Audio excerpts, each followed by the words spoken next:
りがとうございます。先ほども少しいろいろとお話しいただいたかと思うんですけど、ハーバード大学にも行かれたんですかね。ハーバードのビジネススクールで MBA を取ってきたんですけども。それは東京からじゃあ次はまたハーバードの方に行かれた。そうですね。横浜の実家から25歳の時にボストンに、留学で移住して、それから2年で浦安に結婚してちょうど帰ってきて、浦安では8年暮らして、で子供も3人生まれたんですけど、なんとなく都会でこのまま育っていいのかなっていうのがあったのと、うちの夫自体は山口県の周南市というところであんまり県庁所在地でもないところから、やっぱり東京大学に行ってハーバードに行ったんですけども、別に、そんな東京の進学校に行かなくても行けるよみたいな、夫見てるとそんな感じでして、で、私たちは県庁所在地とか住むのは嫌だったので、本当に田舎の地域で、ただ、例えば、上田なんかも、車で30分以内で行けますし、佐久平の方にも30分で行けるっていうような地域なんですけども、大きいスーパーがイオンとか、ありますし、何にも不自由ないんですよね。で、通常のもの、本とか、なんか細かいもの、バンバンアマゾンとかヨドバシで買ってますんで、送料も無料で、何にも不自由ないっていうのか、はい。もうあれですか、だから2002年に長野の方に行かれたと思うんですけど、今でこそこうアマゾンで買えたりとかそういうイメージがつくんですけど、当時から割と困ることはなかったんですか。2000年にやっぱりインターネットとかが随分普及して、ア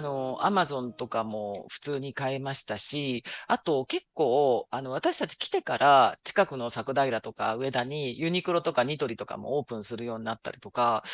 買い物で困ったっていうのはほぼないですね。何かあればすぐ今インターネットでどっちにしろ買っちゃうので、都会にいてもそうだと思うんですよね。探しに行くとかそういうこともないと思います。なきゃよかったって思ったことは一回もないみたいな感じですか。いや、そういうことではないです。私たち移住した頃、移住って言葉もなくて、移住する人は大抵、定年退職して、田舎暮らしをする人たちで、私たちのように現役世代が移住するっていうのはほぼなかった頃です。2002年っていうのは。で、私移住関係の本も書いてるんですけども、移住できっかけになったのは2011年の東日本大震災の時に、都会にいて大丈夫かっていうのが若い世代も、考えるようになって、特に子供がいる方々ですよね。そういう30代の方々が、都会で生活してて仕事も持ってた方々が、移住するきっかけになったり、U ターンも含めて、U ターン、I ターン含めて、2011年の東日本大震災っていうのは結構大きいんですね。それがきっかけで北海道に移住するとか U ターンで、地元に戻るって方々もいたくらいで、今度の2002年、2020年のコロナというのも、これは都会が必要なくなったきっかけなんですね。テレワークでも別に十分じゃないかと、都会のオフィスに行かなくてもいいじゃないかとか、そういうことになりましたし、そのことを言うと、うちの夫っていうのは2002年からテレワークをしてたわけで、20年近く早かったんですけども、でも2000年超えてればインターネットとかそういうのは環境的に随分整ってました。それ以前は大変だったと思います。1990年代とかに移住するっていうと大変だったと思いますけども、2000年超えてれば移住は、物流面でも情報面でも特に問題はないです。勉強になります。私も出身が佐賀県の有田町っていうところなんですけど。有田焼な、佐賀県。そうなんですよ。私、佐賀とかよく取材に行くんですよ。それでは佐賀県のブラックモンブランモンブラン。はい。を作ってる、竹下製菓とかもはいはい。取材しましたし、おー。佐賀の武雄市にある、平川豆腐屋さんっていう、うん。すごく伸びてるとこなんですけど、そこも取材に行ったり、佐賀県ってやっぱり小さいので、どうしても、注目が集まらないんですね。先ほど言ったみたいに長野県って4番目に大きい県なので、いろいろな角度とかとか人口もそこそこ大きい、200万人いたりとか、だからどうしても佐賀県とかになると、プレゼンスが小さいんですが、佐賀はそうですね。文化的にも、非常に、豊かなところで、下手にこう、福岡に近いから、ちょっと、なんか、うちょっとん、劣等感をね。いや、そんなことないですよ。佐賀が佐賀の文化を、もっと主張しなきゃいけないと思いますし、私自身は佐賀はすごく、武雄市とかもすごい好きですし、はい。今日話を聞いて、で、場所ももちろんね、限られなくなっはい。てってますし、はい。いろんなところからね、テレワークでお仕事も、私もテレワークでお仕事させていただいているので、はい。すごく、元谷さんの活動が興味深いというかですね。ありがとうごはい。ざいます。やっぱりコロナはものすごくまた変わったはずなので、きっかけに、きっかけで、テレワークで、それでオンラインでの打ち合わせとかいうのもごくごく普通になってきたので、すごく経済活動が、地方での経済活動が進むはずなんですけど、それがなかなかまたコロナちょっと収束しちゃうとまた元に戻っちゃうって感じで、あと、昨年この山奥ビジネスって本を出したんですが、これ新潮新書から出たんですけども、昨年10月で、山奥でもビジネスが成り立つかっていう形で、実際に成り立ってるんですけども、で、自治体とか、山奥の自治体とかでも人口を伸ばしてたりとか、そういうところ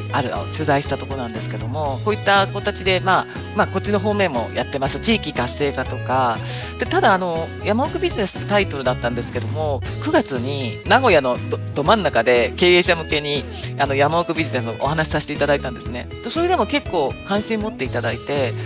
こんな風に山奥でもビジネスが成り立つっていうことは、別に特徴を持ってやれば、どこでもビジネスが成り立つんだみたいな、そういうことで結構経営者の方々にも関心持っていただけたので、読んでいただいて、面白いなと思ったら、自治体向けだけじゃなくて、取り上げていただければと思います。ありがとうございます。はい。本当にいろいろと地域のね、話も聞かせていただきまして、ありがとうございます。はい。いろんなビジネス、チャンス、SDGs と言われている中でですね、茂谷さんが、今までやってきたことだったりとか、多くの取材を通して知り得たこととか、そういったところも含めてですね、茂谷さんがその講演会を通して、こういったことをお伝えしたいっていうような、ものがあれば教えていただきたい。実は六方よし経営の一番最後の終わりにて書いたんですが、長野県にはあるを尽くすっていう言葉があるんですね。なんか日本語であまり聞いたことがないことなんですけど、実はあるを尽くすというのは長野県の方言ではないんですね。決して昔から言われている表現ではなくて、実は松本市役所と言われてるんですけども、宴会なんかの時になんかこう始めて、最初はちょっと食べるんですけども、会が終わる30分になってもなかなか宴会の食べ物が手をつけられてなくてもったいないと、そういう時にですね、宴会用語なんですけども、皆様竹縄でございますが、テーブルの上にはまだまだ食べ物が残ってますので、これからの10分間は席に座ってあるを尽くしてくださいって言うんですね。で、このあるを尽くしてくださいって私初めて宴会で聞いた時に何のこと言ってるのかちょっとよく分かんなかったんですけど、その時説明されて、もったいないから今あるものをちゃんと食べましょうということで、あるを尽くすっていう言い方なんですけども、このあるを尽くすっていうのは経営の上でもとても大事なことだと思います。経営だけじゃなくて地域活性化もそうなんですけども、例えば経営者が新しい新規事業を考える時って、自分たちがやったことのないところに行くっていう人もいますけども、やっぱり自分たちが持っている資源で、それが何か別の販路とか別の製品に使えないか、そういうことをちょっと考えることによって、すでに自分たちがある